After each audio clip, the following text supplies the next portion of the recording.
Well, it's wonderful to be here. It's my first trip to the Art of Living Center. I've taken the courses of Sri Sri Ravi Shankarji in the US, in Canada, but always every time I've tried to visit, something else has come up. So I'm very, very glad I finally got to be here. And I want to definitely come back for a much longer stay. I'll probably do that later this year. It's quite a place. I didn't expect this is such an amazing place. Very wonderful energy, and good people here.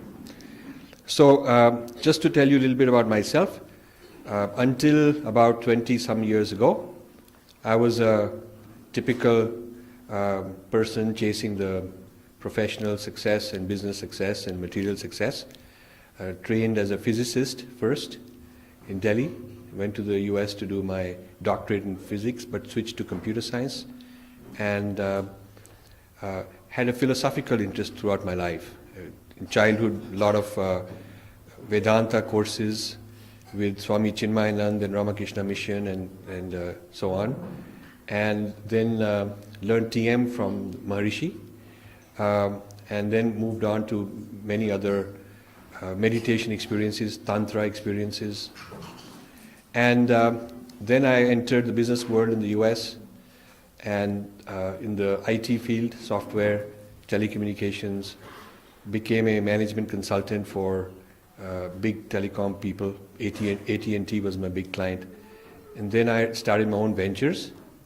And I always had a goal that I should quit when I feel I can be financially self-sufficient without having to work a job, because I'd rather pursue my meditation and my philosophical interests.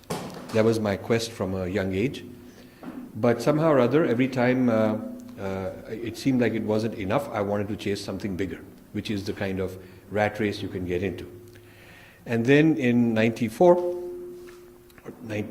about that time, starting earlier but culminating in 94, I suddenly started having a whole lot of awakening experiences. And I was also with a guru who is no longer in the body. Sri Sri knows my guru, no longer in the body, a very profound guru, very much in the Raman Maharshi tradition. And then this guru interpreted what I was going through. And very suddenly, I decided to drop everything. So much so that most of my people didn't believe it. They thought I was maybe it was just a trick, or maybe I was dreaming up a new venture, didn't want people to know what it is. And so I was running away just to dream up something new. Some people thought I was going through a midlife crisis. Yeah? Some of my friends, one of my friends said he knows a very good psychiatrist. And he was very serious. He said, some men go through that, and you should get some help and all that. So anyway, I never looked back, and it's been over 20 years. I arranged my life so that I could not need to make money, have a job, pursue any careers, posts, ambitions like that, and spent a lot of time in meditation and a lot of time reading, learning. And then suddenly I was drawn into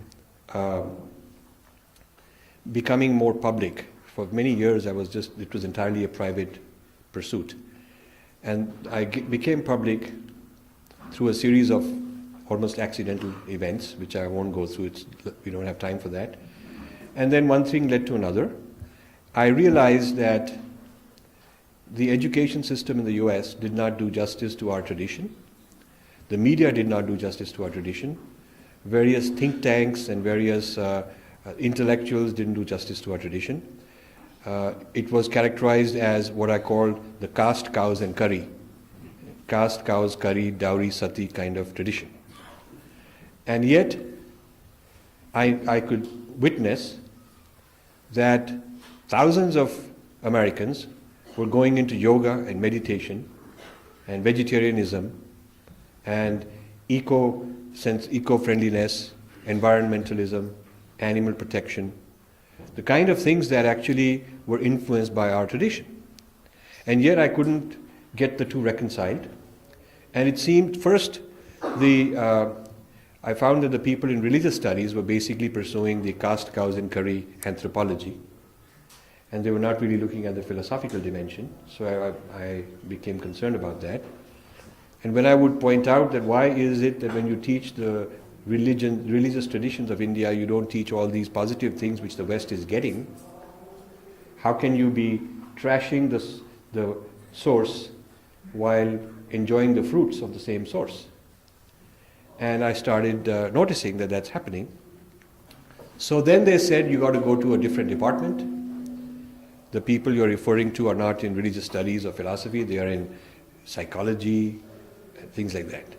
And then I found when I went to the psychology department, sure enough, they were digesting a whole lot of Indian traditions into Western frameworks without acknowledging the source.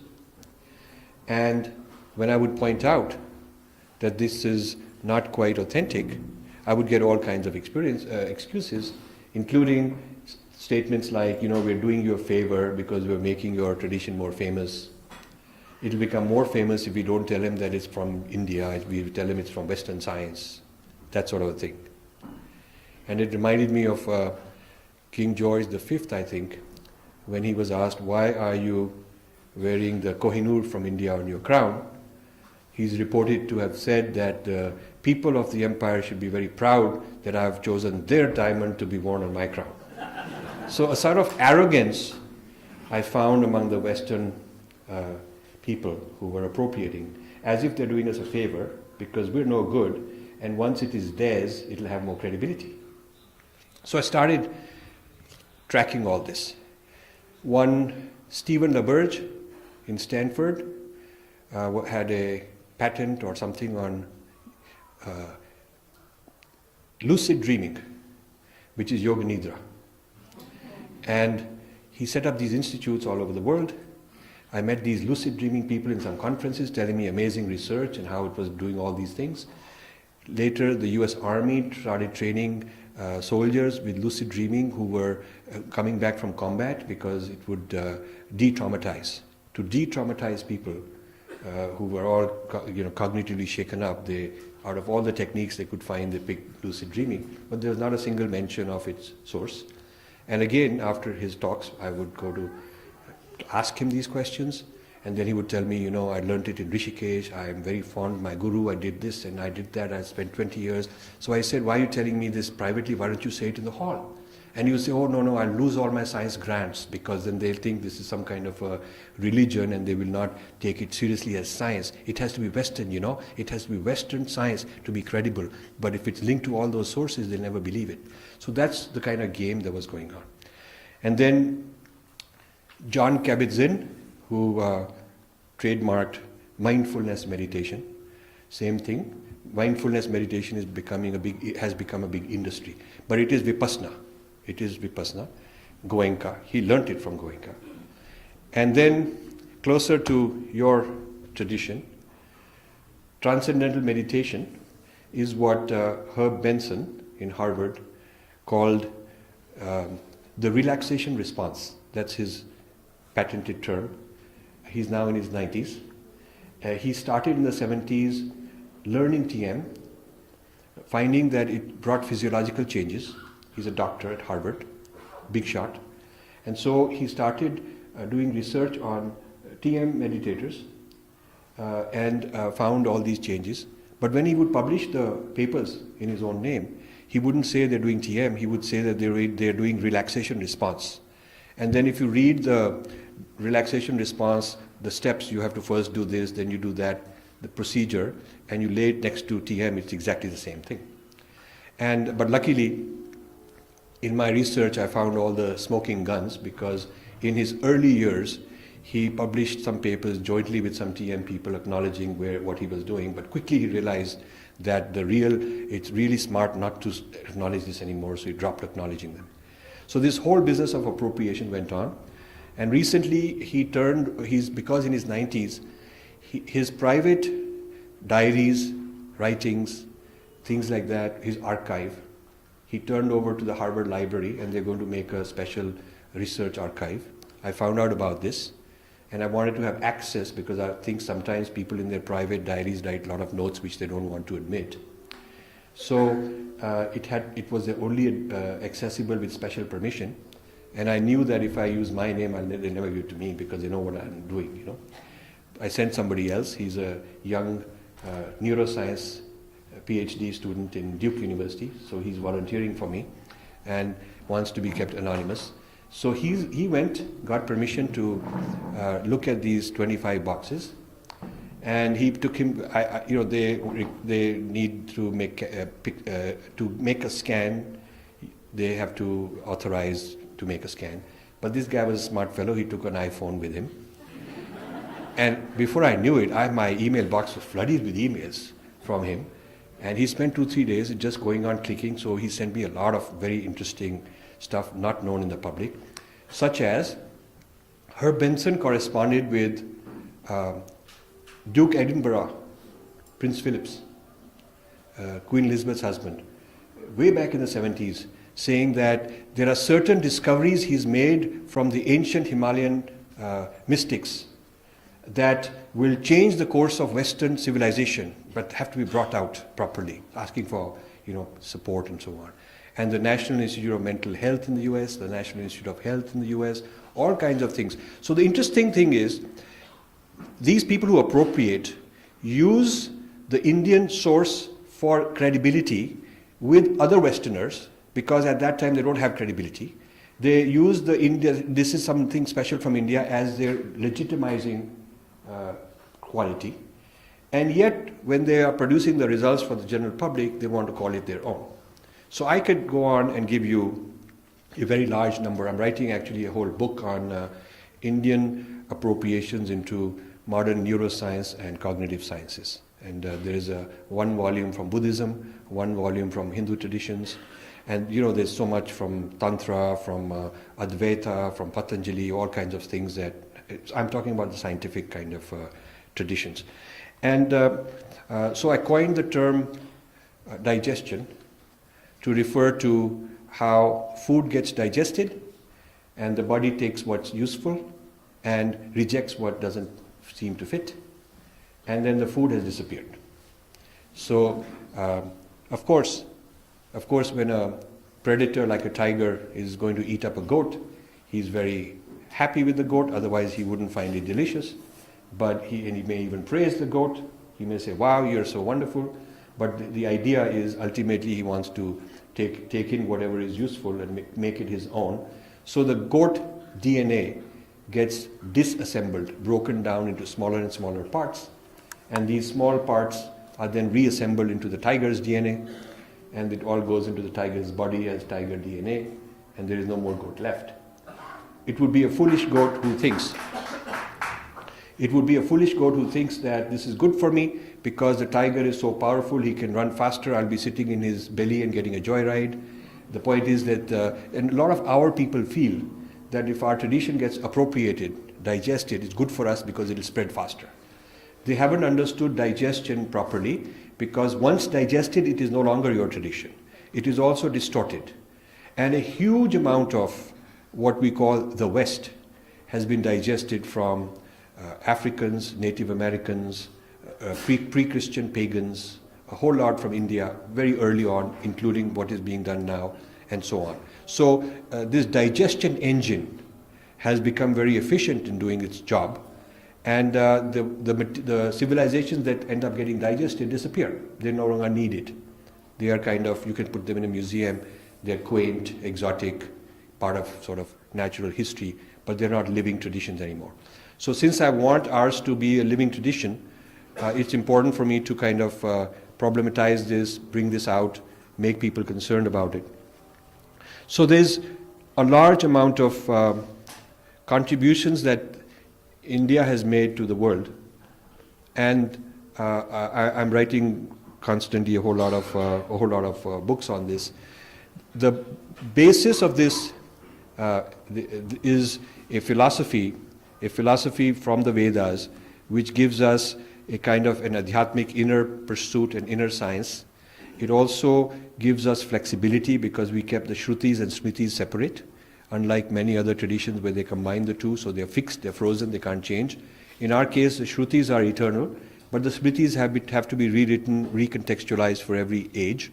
So keeping the Smritis separate means we can keep changing, and yet the Shrutis are the same, so the overall paradigm, the overall foundation stays the same, but keeps adapting to new circumstances. And this has given us, you think of Shruti and Smriti as two banks of a river, so it keeps flowing with these two banks.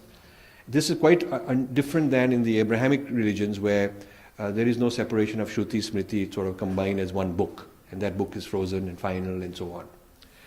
If you look at the contributions these inner sciences have made in fields like creativity, in fields like just general creativity, art, mathematics, physical sciences, it's just volumes and volumes.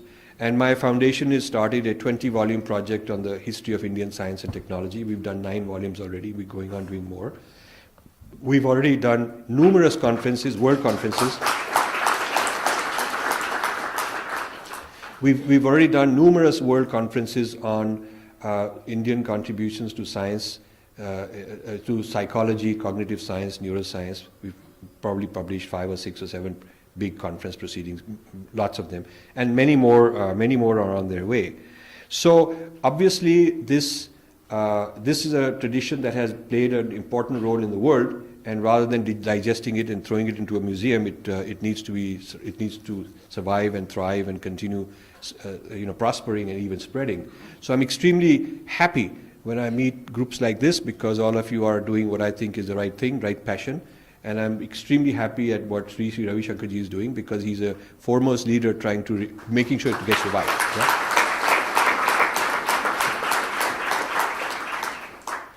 I also study what is non-digestible into the West. Okay, what is non-digestible, and why is it non-digestible? Because certain things don't fit the paradigm, so it would kind of give them indigestion. It would violate. Since I talked about Sri Ravi Shankar, guru, great guru, the idea of a guru is non-digestible. It's a very interesting point. Why? See, Westerners have a very hard time that this is a human being and he's my access to the divine. He's kind of like a Wi-Fi hotspot. Guru is a hotspot for access. Okay, now their idea is that God is infinitely removed. In Judaism, there is no human divine presence. There is no avatar like. Nor in Islam. In Christianity, it happened once with Jesus, but that's a dead access point. Now it's the church which represents the body of Christ. So there's no human being present today where you can say, this is my access point. So this is programmed deep down as something that is sort of, there's some suspicious thing, something sinister, maybe some quackery, and so on and so forth.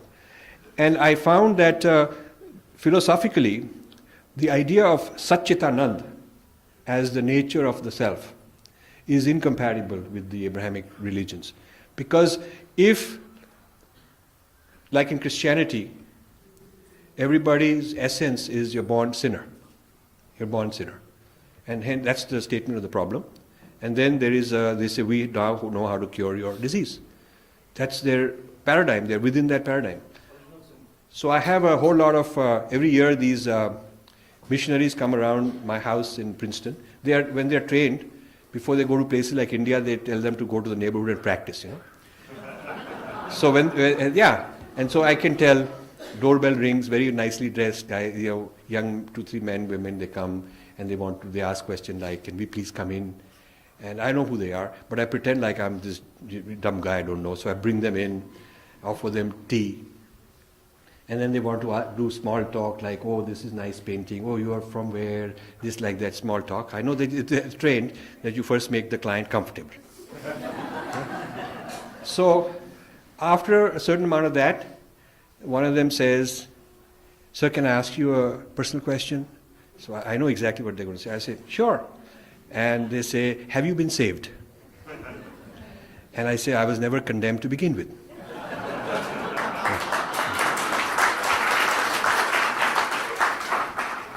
And then I pretend like I don't know what this is, saved from what, like that. Some of them ask, "Sir, have you heard the good news?" So I say, "Did the stock market go up? Or what is this? Good news? What good news? Oh, we have then they tell me Jesus has come to save and so on." So I kind of pretend like I, don't know what they're talking about because I can't even relate to it. And then I start, they tell me this Christianity, this original sin and, everybody's born sinner and so on. Then I decide that, okay, I got to turn it around a little bit. So then I ask them, have you heard the Hindu good news? And they say, "Oh, Hindu good news." See, this is not what they've been trained in their catalog, in their course. They've been taught what the guy will say and what to answer, but they haven't expected anybody to say like this. So they are dumbfounded. Say, "Hindu good news. What is that?" So I say, Hindu good news is that there is no original sin. We are all originally divine.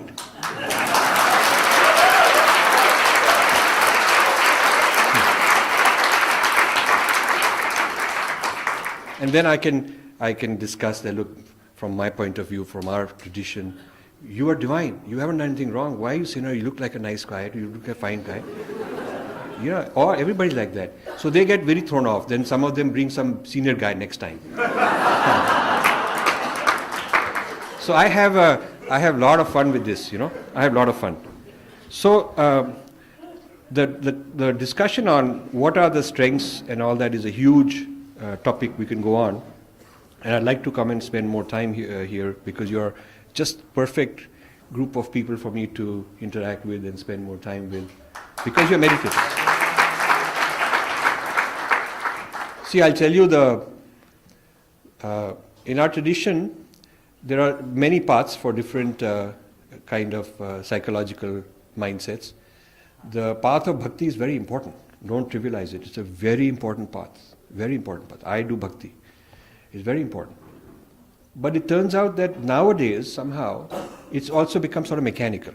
So many people have done surveys in US temples to find out why they come here. They come to do a transaction with God.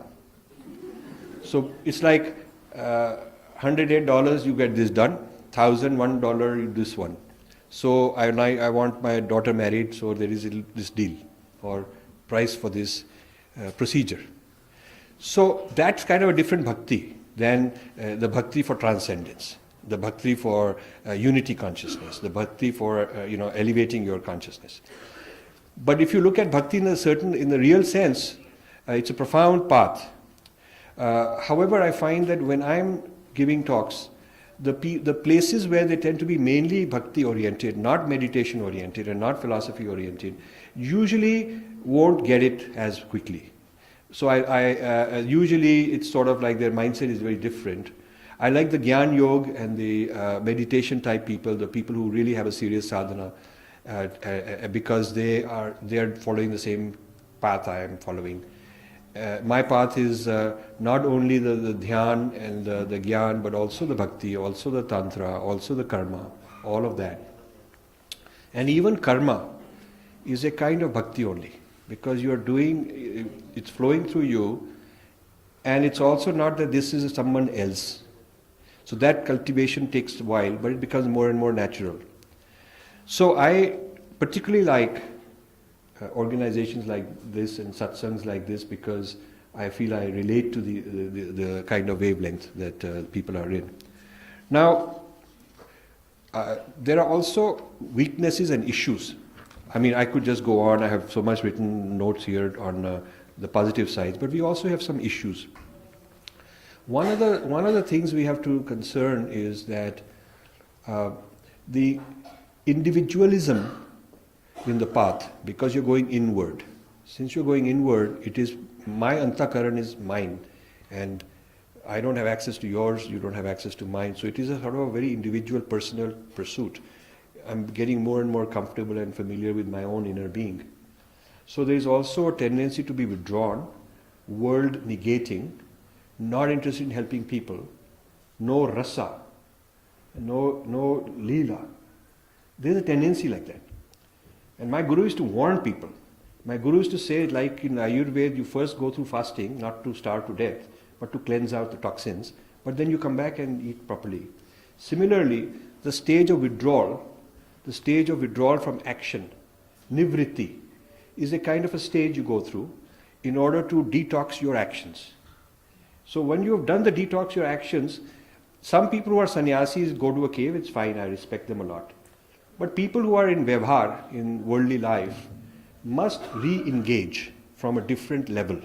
Reach a different level and re-engage, which is what you're also doing. You have so many wonderful projects that you're doing. But I find that there is a weakness and a tendency in the half-baked jnani, who sort of done some reading, parroted a lot of words, and they can keep chanting some shlokas that nothing matters, we can abandon everything.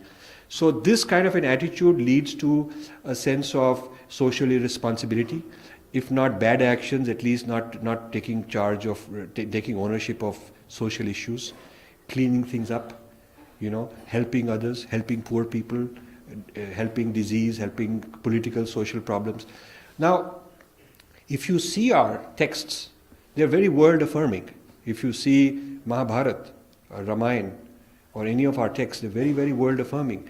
And you see our traditional temples were like today's NGOs providing social service. It is true. They would provide a huge amount of social service. They would look after people who are suffering, and sort of they were centers of learning, not just bhakti, but also a whole lot of other things. So we've kind of over the centuries lost that. And today it's become a very withdrawn tendency among a lot of people. And some use it for escape. Because certainly in their personal life, in their personal business, they are very clever.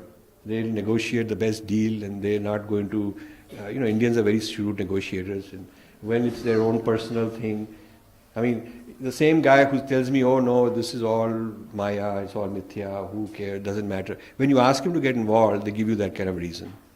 And you tell him that he's a doctor, he's chasing all the insurance reimbursement. Why is he not saying this mithya and maya? And when he's negotiating price of something, why is he bothered?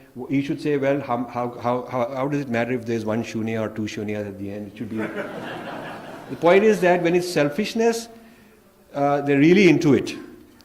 But when it's something personal, they're really into it. But when it's for the bigger cause, they can always misquote some texts and claim that none of this is necessary.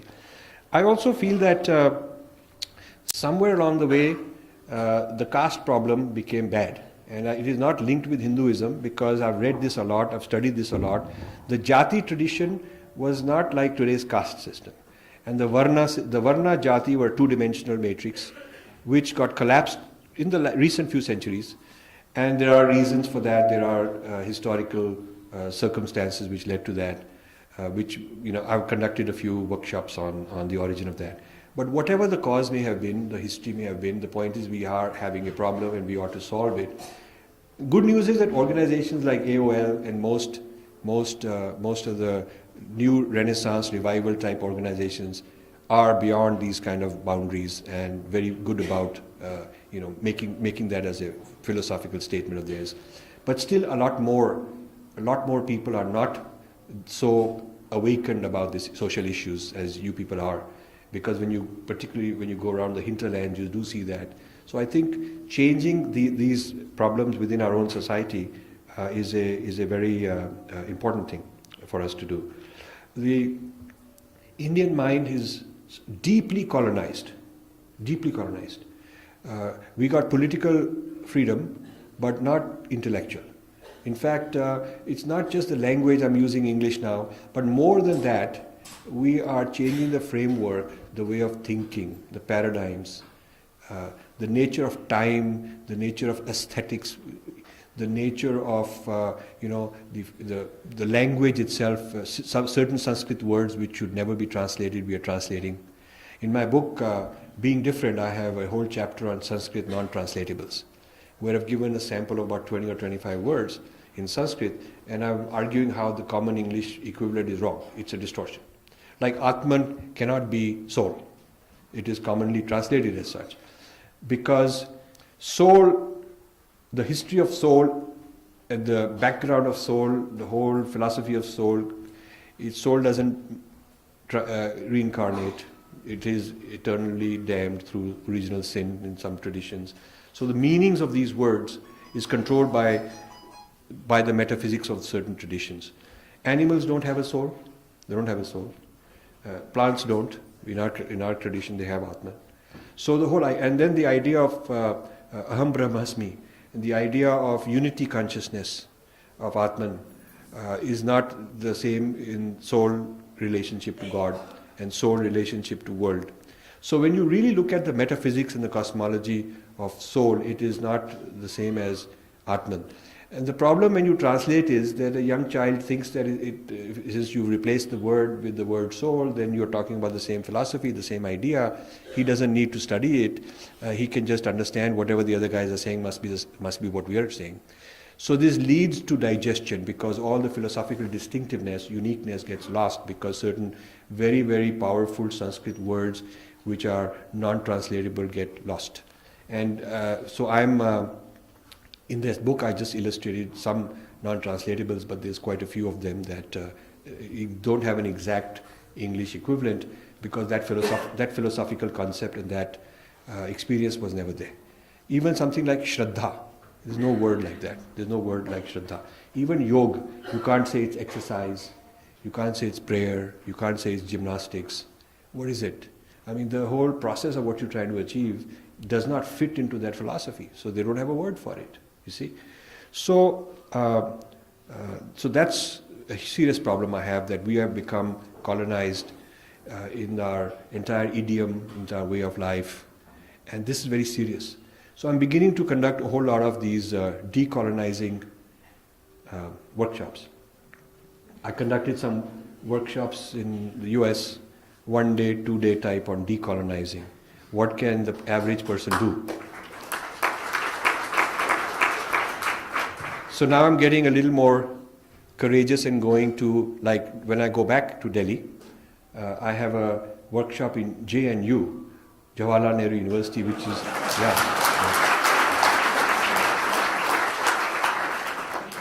which is a center of very extreme left kind of people.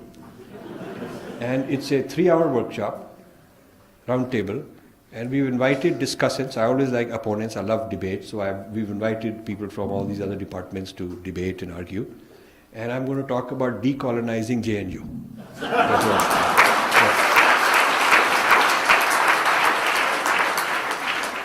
See, you need to keep on taking this to further levels.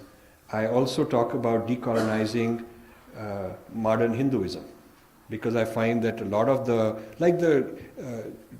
Sanskrit words being digested into English equivalents is a problem for me.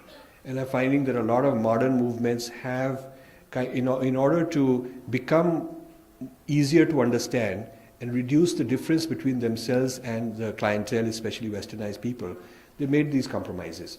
But I think our tradition is so strong. It's like Indian cuisine. You know, there are these people in the US who have started these fusion restaurants, but they don't do as well as the one who supplies real, authentic Indian food. Whether it's South Indian food, North Indian food, there is Rajasthani food, there is Hyderabadi food, because people like the authentic.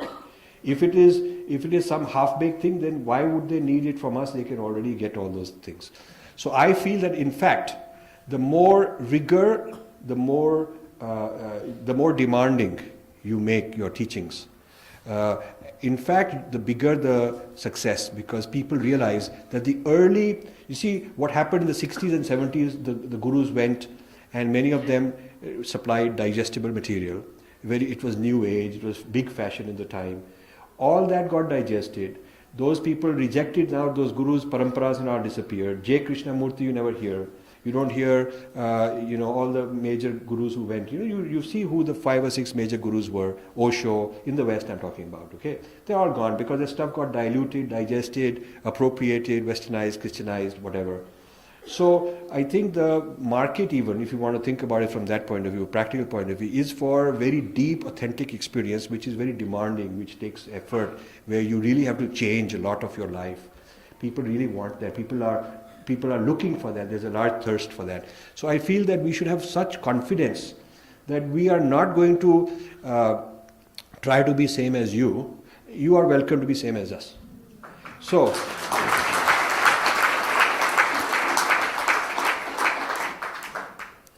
Also, I feel that we keep hearing that the population dividend is great for India because we have a youth population and we are producing more babies than anyone else. So, we are really doing well because we have so many consumers and whatnot. But the same person who's a consumer and will help the economy as a consumer also has a stomach, has to be fed. And I think this population bomb is going to come and haunt us because we are, we have depleted the water supply. There is no more land left that we can expand into. The natural resources, whether it's oil or whatever the natural resources, are finite and depleting. There's more and more competition for shrinking these resources. So it'll become more difficult to sustain bigger and bigger population. And also with automation, the idea that a lot of workers are there, they can take on jobs, is short-lived because like for instance call centers, we started the call center business in India, and Bangalore is a big hub of that, but you would probably know that Philippines has more call center market than India does, because if you are basically doing labor arbitrage, that we can sell you for a fraction of the other guy's cost in their country, then first of all you have to keep your people poor in wages, otherwise that differential will go away. So the business model requires keeping wages a big differential. And also this model, once it's perfected, those guys are smart, they'll go to all these other countries. I mean, if Pakistan had peace and were not a hideous place to do business, I mean, they have a huge English speaking population. They could go and really do this English call center stuff very easily, I would say. So this business of large population can become a huge liability in many ways. So I feel, and I don't think anybody wants to mention or talk about things that are politically incorrect and unpopular. So no politician, no party even raises this issue. But these are issues that we have to deal with ourselves. I could, what time is it? And because I want to do Q&A. How much time? 7:20. And what time do we have to finish? Because I can go on till tomorrow morning if I... Huh? Till 8. But Q&A. Okay, so I'll say a little more and then I do want to do Q&A. So I feel that certain projects that I'm working on, one is Take Back Yoga, as by connecting it to the philosophy, and the philosophy has to be non-digestible, has to have some non-digestible thing in it, which I call poison pill. Poison pill is how many of you know from a business, if you have a business background, how many of you know what poison pill is? Okay, so okay, good. So poison pill is a business term. If you buy a company, do a hostile takeover, the company does not want to be sold, but it's on the stock market and you bid and you buy them out. There are certain legal devices that they have such that upon takeover, something happens to the company automatically, it's tripped over, such that it blows up in the sense that it no longer makes sense for you to be the owner. So it backfires. And so there's a deterrent. Anyone trying to take over such a company looks for poison pills and then they will avoid it. I used to work in a company which some big shots, it's a multinational, some big shots wanted to take over. There was a threat, so our chairman called and brought in a poison pill. And then these guys ran away. So that's where I got the term from. But the term I'm using it in a different sense. I'm using it as a deterrent. Like a porcupine, doesn't go and attack, but it opens its quills, and if you eat it, you will harm your digestive tract. So it has in other words, it's an attitude which says, I'm not harming you, but if you try to digest me, you'll hurt yourself. That's the idea of poison pill. So I've been doing a lot of work, and I'm publishing more on this now, on how to link our very tasty, delicious items that people want to digest, how to reconnect them to things, anchor them, and make sure that they cannot be separated. They will not be legitimate. There will be a distortion if they are separated. Make sure that we anchor them, link them, couple them with things that, if taken, will completely contradict and violate the core premises. So, for instance, the idea of reincarnation. The principle of reincarnation cannot be accepted within the Abrahamic traditions, because the idea of one life and then you go to heaven, hell. In one system there's a certain kind of heaven. I had a tour of the Mormon temple in Salt Lake City. They gave me a tour, and because I asked a lot of interesting detailed questions, they said this must be a very serious candidate. So they brought some senior guy to answer all my questions, and I asked them all these questions about what happens in heaven. Do you have good weather? Do you have golf? And they really take it seriously. Like, really, we can find it out and let you know, like that kind of thing.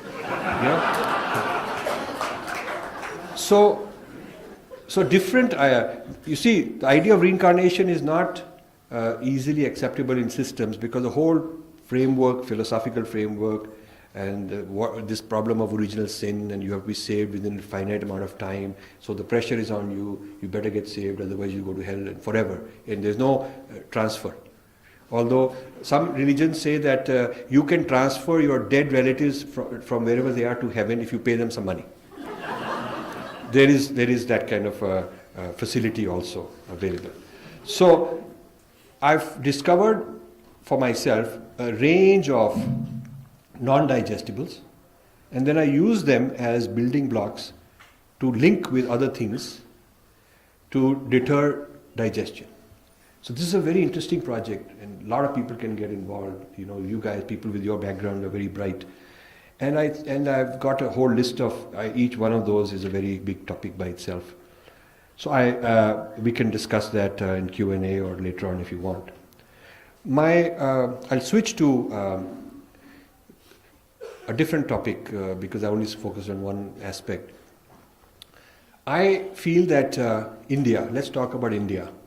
If seva of Dharma is my passion and my calling, then just like the human, this Jivatma needs a body to live in, so this Dharma needs a nation, needs a body. And so I feel that India needs a positive narrative. India needs a unified narrative, because it is the keeper of the Dharma, and it's a very important relationship. So while my goal is the Dharma, the idea of protecting the interests of India is like a means to an end, not an end in itself. And even further removed is politics. I think the politics is only a vehicle to protecting Dharma and the nation. And to the extent political groups are helping, I would like to encourage that. To the extent they're not helping, I will not encourage that. But I'm not for a party for the sake of it. I have made it very clear. I'm not supporting someone because I just want to support them for the sake of it.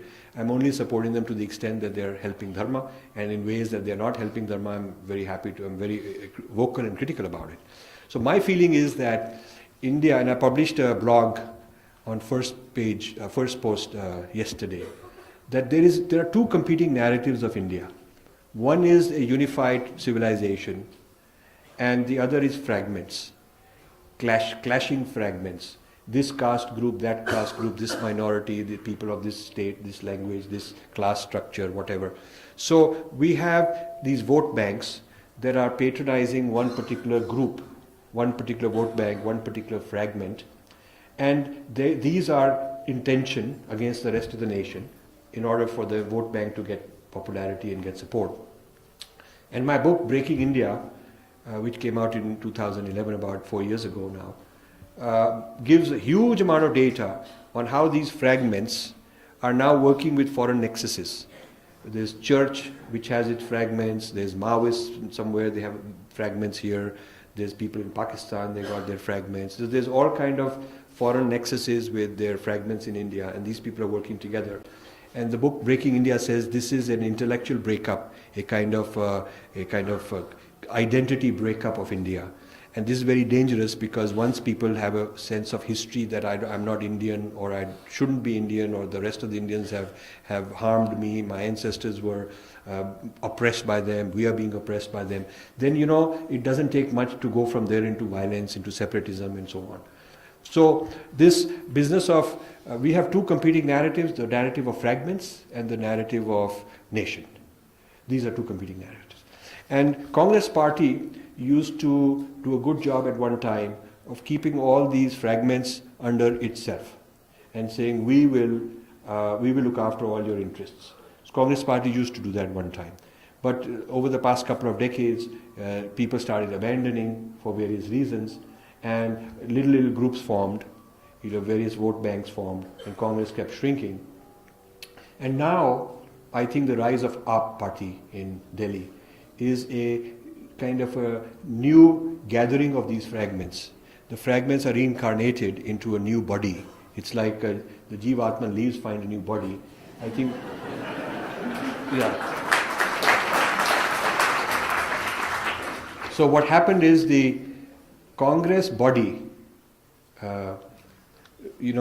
became toxic because of the dynasty, which people didn't like, and corruption that the dynasty did and encouraged others to do, which people didn't like. But they were not able to expel the dynasty because the dynasty, it's their family business, they control it, so they cannot be thrown out. So what happened is, to continue in the same body became not viable, so these forces left and reconstituted themselves in a new body. So I wrote this article called, Is AAP the Reincarnation of Congress?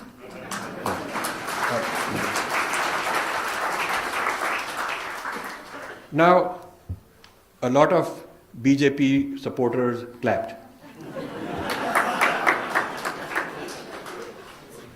But now, you have to ask yourself the question, is BJP living up to the unified India nation narrative?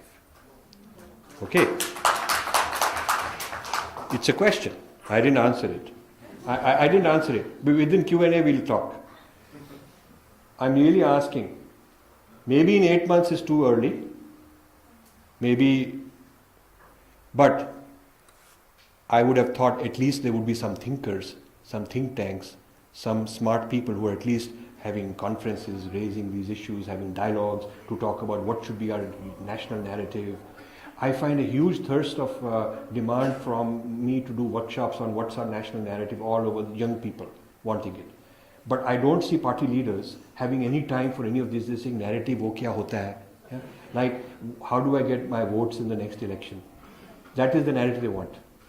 Please tell me what I do about this guy, that guy, how to solve this, how to answer that question, how to do this. It's very short-term tactical. Now, maybe that's the nature of politics in India. Maybe the nature of politics in India is that you've got to survive. If you're not in power, then you have no chance of making any narrative. So first job is to create the power base, which means go win a lot of elections.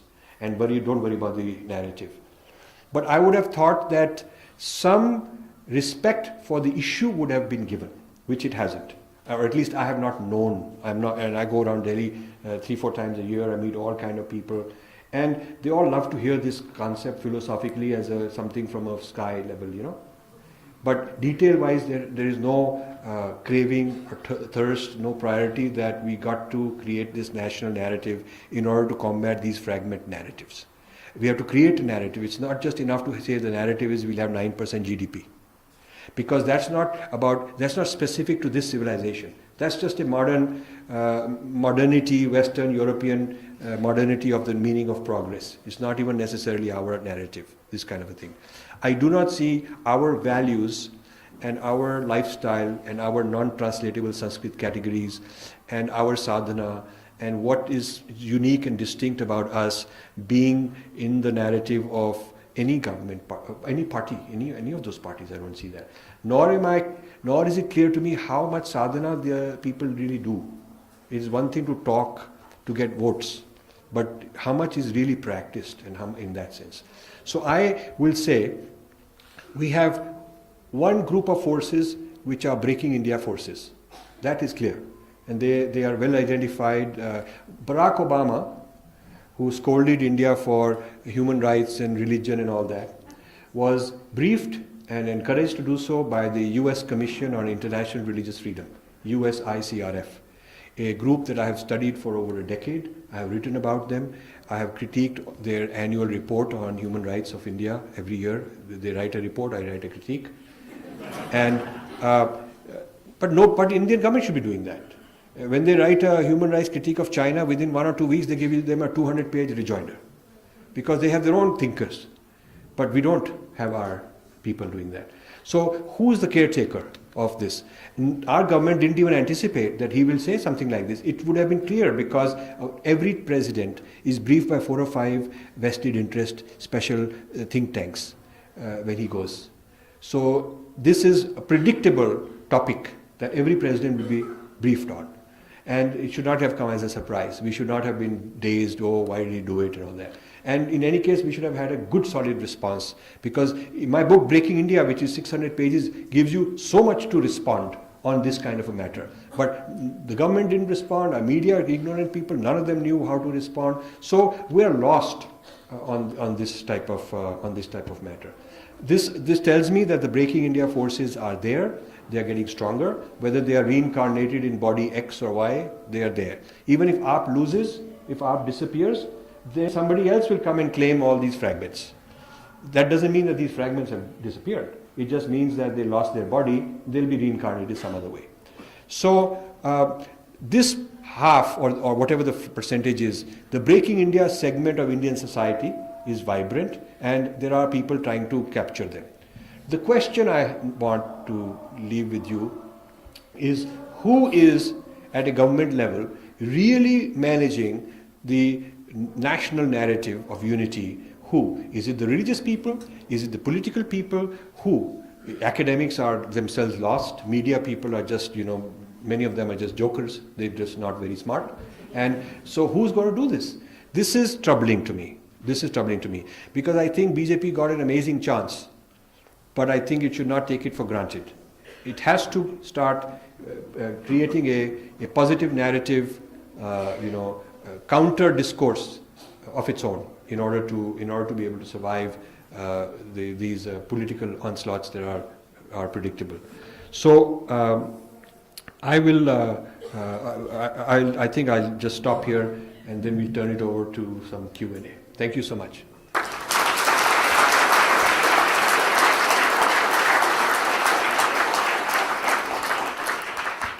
That I came to know about you only about a week back, and because of you I missed my sadhana for last 2 days, because I've been watching your YouTube videos for about over midnight, and a lot of things I know you have in you that you want to share but you have not shared.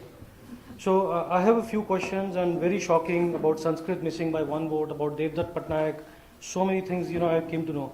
I have actually 2 questions. And so can I say one thing before I forget? I want everybody's email IDs and yours, because I have a list I'll put you on for discussion purposes. We cannot take all the questions today, but the thing I want you to do is, if you give me your email ID, I'll put you in my discussion, and it's like a satsang, an online satsang.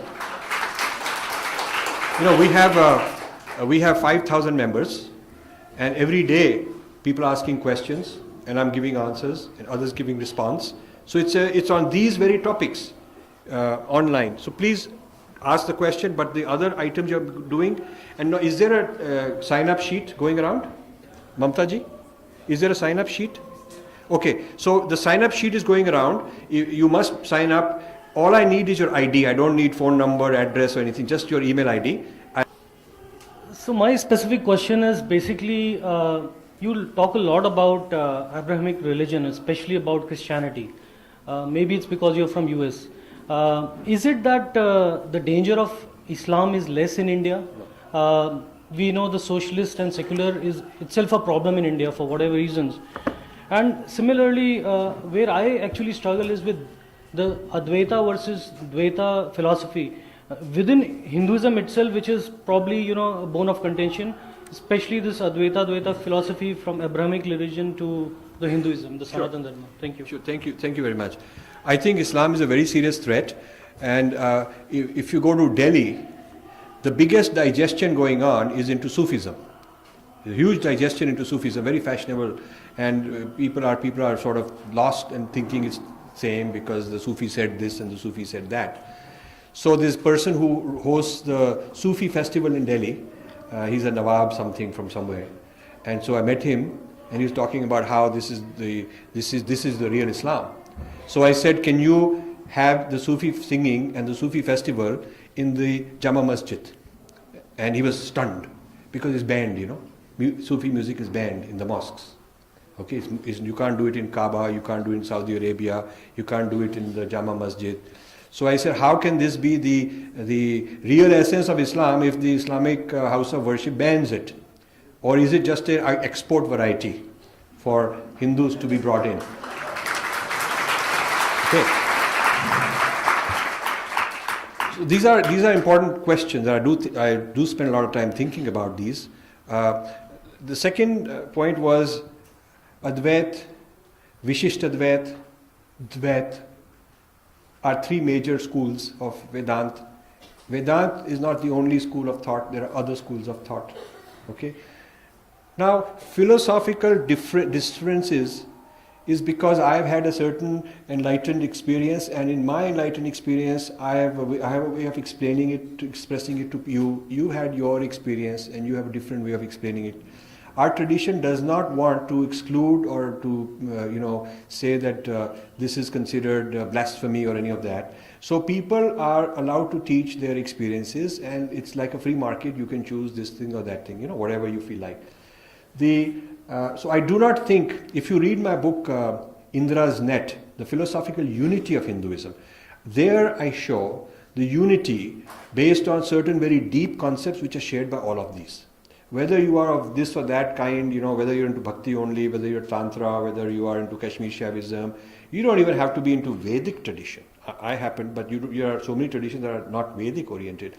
There are deep philosophical unifying concepts which I've explained there. I think our problem is not the diversity of views and paths. The problem is that we are not really understanding them properly. And there's also a short-term mentality on the part of a lot of the organizations and teachers. So I think as people learn more, we will circumvent this issue, because for a long time, we didn't have a problem. There's no war going on. There are people you could convert to another within Vedanta kind of tradition. What is different now is that these Abrahamic religions are based elsewhere. Their power structure is based in a foreign country. They're like MNCs, multinationals, with a branch office here, and they are calling the shots from somewhere else, sending the funds, getting training, appointing, a branch office manager here and there, and they have a political motive.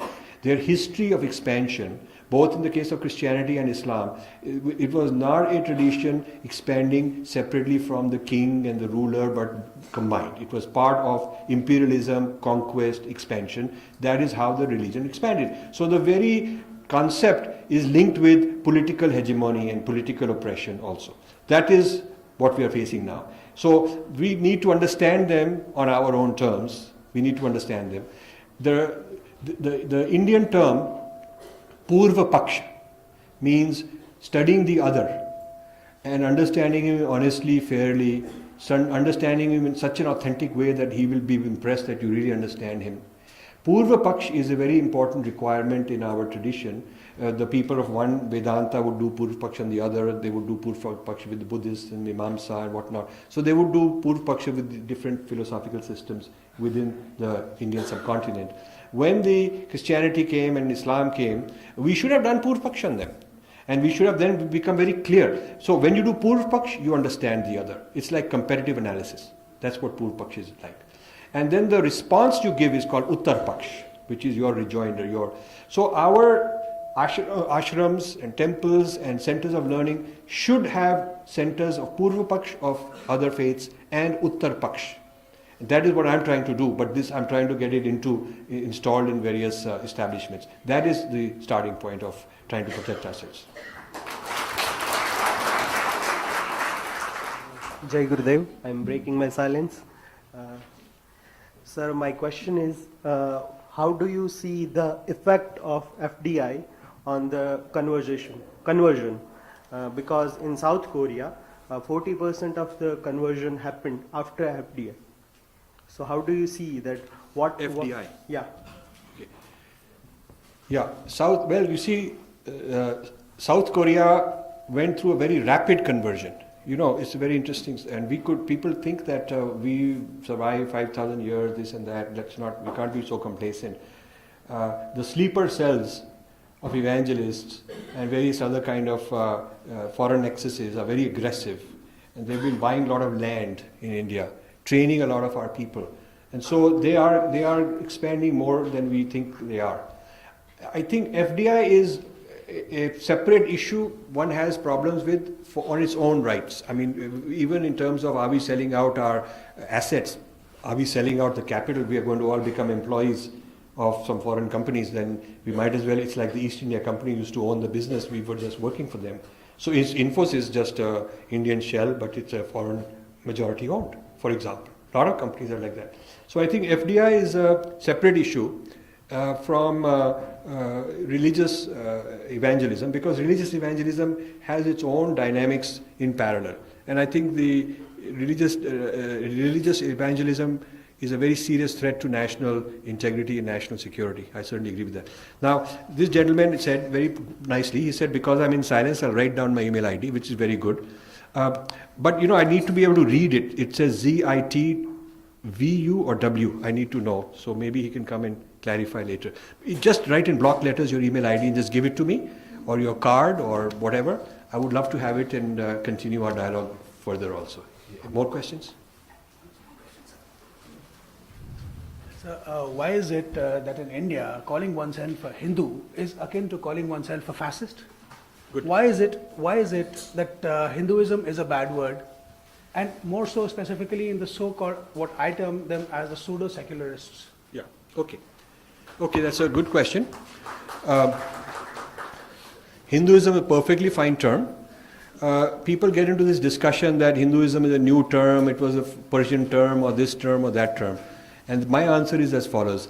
It's a modern name for an ancient thing. The thing is what we're talking about, not how it's named. Whether you call it X, and X may have changed the name to Y, it's still the same entity. So Hinduism today is a name that represents very ancient philosophies, practices, meditations, yagnas, bhakti traditions. The substance and content of what we call Hinduism is very ancient. And this book, Indra's Net, is basically about that continuity. And so the name is irrelevant. The age of the name is irrelevant to the age of the entity. You could change your name tomorrow, but it doesn't mean that you didn't exist. So we should fight it on that basis. We should not get into the argument of when the name started and all. We should say the substance of what it means, the practices and ideas that it contains are very ancient, and that's what we're talking about. So I think if you are clear yourself on the antiquity of Hinduism, what we now call Hinduism, you can defend it better. I would also say that this pseudo-secular group in India have picked on Hinduism, and they don't apply the same critiques and the same yardsticks to take on other religions. They don't do this, why are there no women's rights in Islam and whatnot. All kind of problems exist in various traditions. It's become fashionable because what happened is during the Soviet era, they did a very good job of infiltrating Indian educated elite into a left-wing fashion.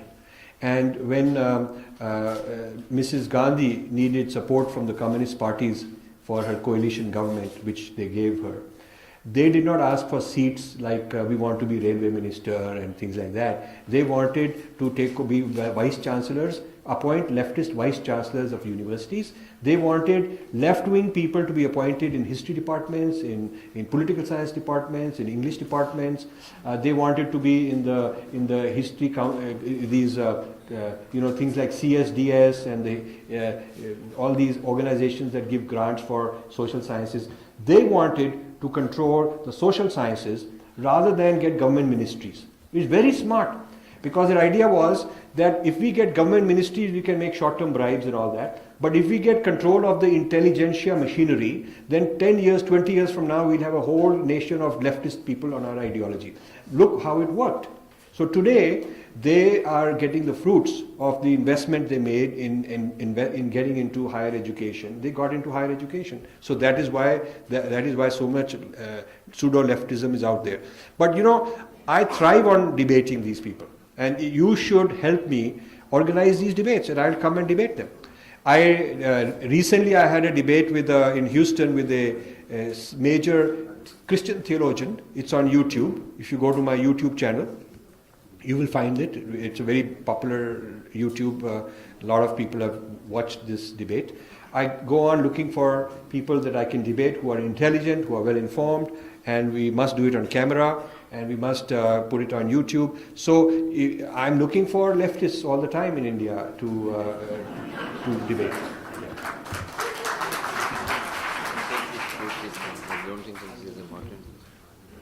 Okay, there's one question here. What about casteism in Hinduism? Okay, so as I mentioned, casteism is a serious problem. It is not. It has been linked with Hinduism, but you'll find caste in Islam in India. You'll find caste in Christianity in India. They have separate graveyards in Christian churches in India. You have Ashraf and Ajlaf caste in Islam. Ashraf are the castes who claim to have Turkish or Arabic blood or those kind of things. Those are the Ashraf, and the Ajlaf are the people who are natives. So they are, they have caste problems with them. So caste is a epidemic that has to be dealt with. Casteism, I'm saying, abusive caste, is an epidemic which is not limited to a particular tradition. It is, and you should not think of it as something that Hinduism sanctioned, because Hinduism has plenty of counterexamples. And Varna is not same as caste. Varna is, Gita says that your Varna is determined by your karma. So it doesn't say it is determined by your parents' karma. Gita, I think it's 4.8 or 4.12 or something, it says that it's one of those, that your Varna is determined by your own karma. And so that is itself telling you it is my own karma and not my parents' karma which determine my Varna. That's how it should be.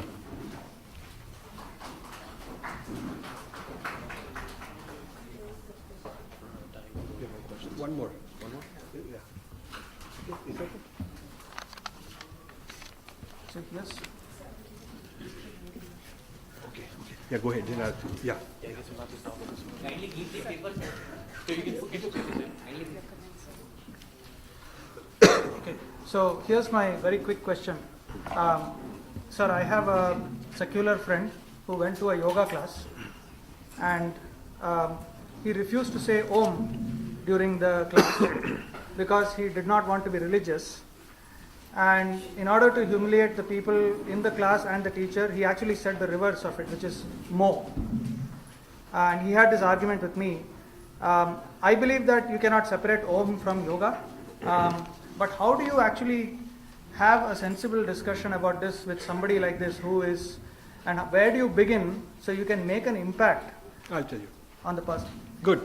So in my book, Being Different, I take up this example of of yoga being digested, and I mention Swami Ramdev, who was kind enough not to take it personally. I mentioned Swami Ramdev when he first visited the United States. In an interview, somebody asked if a Muslim or a Christian wants to do yoga and he is not interested, he can't do Om, what should he do? And incorrectly, in my opinion, Swami Ramdev said he can replace it with Allah or Amen or something like that. Okay, and I explained there why that is not true. Because Om is a vibration. Om is not a meaning. It is not a concept. It is not God or something like some Abrahamic idea of God. It's a vibration. It's a vibration which has many levels. There is Vaikhari Vak, which is the external speech. Then there is Madhyam Vak, which is in your mind when you are speaking in your mind, when you're doing a mantra secretly, privately, just to yourself, that's Madhyam. Then there's Pasyanti, which is deep in your unconscious, when you fall into the gap, like Sri Siji teaches you, yeah? You fall into the gap, there's Pasyanti. And then there's Para, which is the transcendence. So each mantra has all these levels. And it is not the religion idea like they're talking about. It is not it is a science. It is a science where a vibration has a certain effect. And Om has a certain effect, which almond has different effect. It's like if I eat one herb, one Ayurvedic medicine, it gives me some effect. If I eat a different one, it gives me different effect. It's not that one is better or the other is worse. It's just that each produces certain effect. So Om produces an Om effect. Some other thing you do produces a different effect. So if the prescribed method is Om for a certain effect that we have studied, our rishis have studied, this method will lead to certain conclusions. That is what we are teaching, and we are not denying that you may have some other medicine for something else. That is not even the issue. So this is not about denying some other religion. It is their narrow-mindedness, and it is our ignorance that we can't respond like this. It is our ignorance that we can't respond like this. And you know, the worst thing is when we succumb and say, okay, but why don't you start saying, Amen, and why don't you start saying Allah and whatnot. We just trivialize the whole thing. And I was so glad that Swami Ramdev didn't banish me or blacklist me, which shows he's a good guy, because a lot of others, when I talk like this, then they don't want to see me and all that. In fact, he invited me to the Astha channel. We had a 2-hour long discussion. It is on the YouTube. Wonderful, wonderful discussion we had. And he's very open about it. But now, he is very clear on the yoga is Hindu. He's very clear now.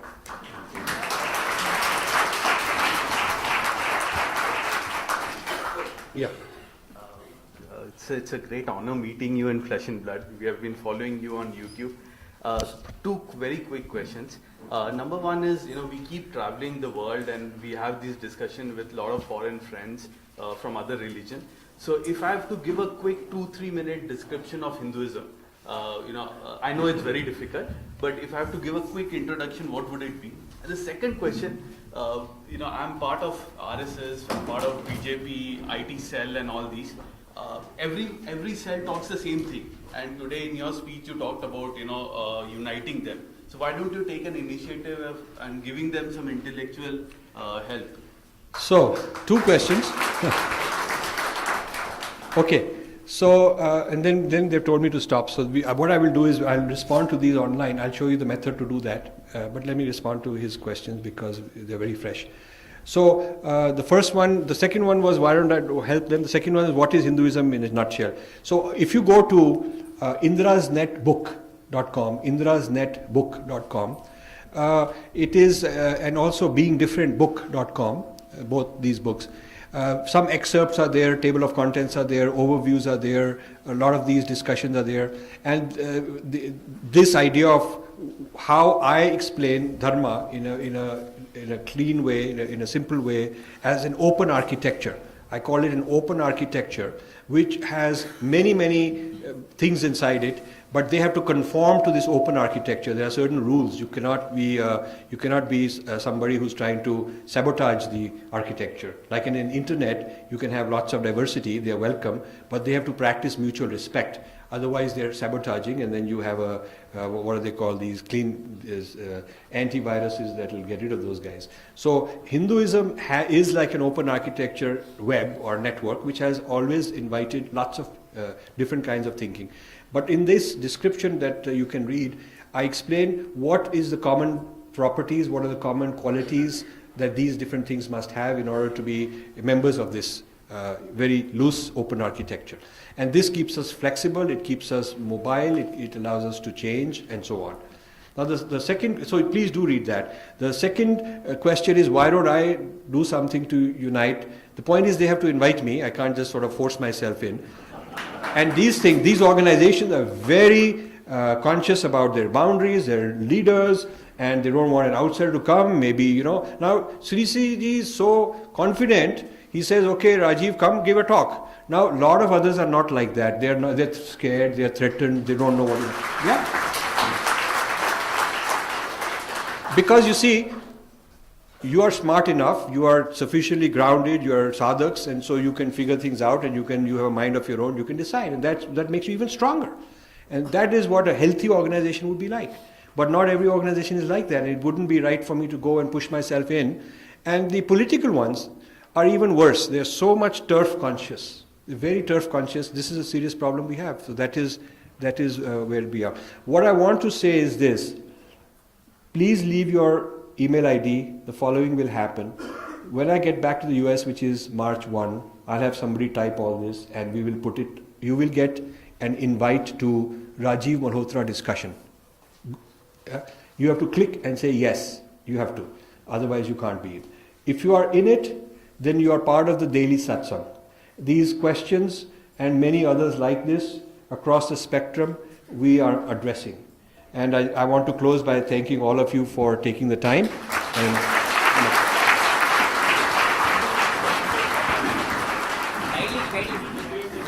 Can everyone just wait for a second, please? Thank you. okay, good. We'll have to. We'll ask you questions. Yeah. Why don't you give your questions over there? Kindly. And your books to sign, you can do it after. Okay. What you can do is, my email is Rajiv Malhotra 2007 at gmail.com. That's RAJIV MALHOTRA Rajiv Malhotra 2007 at gmail.com.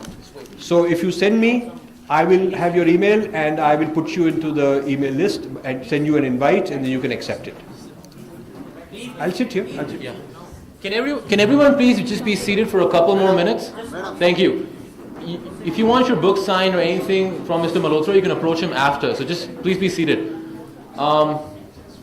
I'd like to thank sir for that truly insightful and eye-opening talk he gave. But before we end, I'd like our trustee, Mr. Nikhil Sen, just to say a few words. Thank you. Jai Gurudev. Rajiv ji, on behalf of the organization and especially Gurudev, I'd like to thank you for coming here. He would have loved to be with us, but he had some prior commitments. Your talk was truly inspiring and very insightful for all of us here. And I hope that we can have you with us again sometime soon. Yes. In the interim, I would request our chairman of VVKI, Commodore Rao, to felicitate you on behalf of Gurudev and the organization.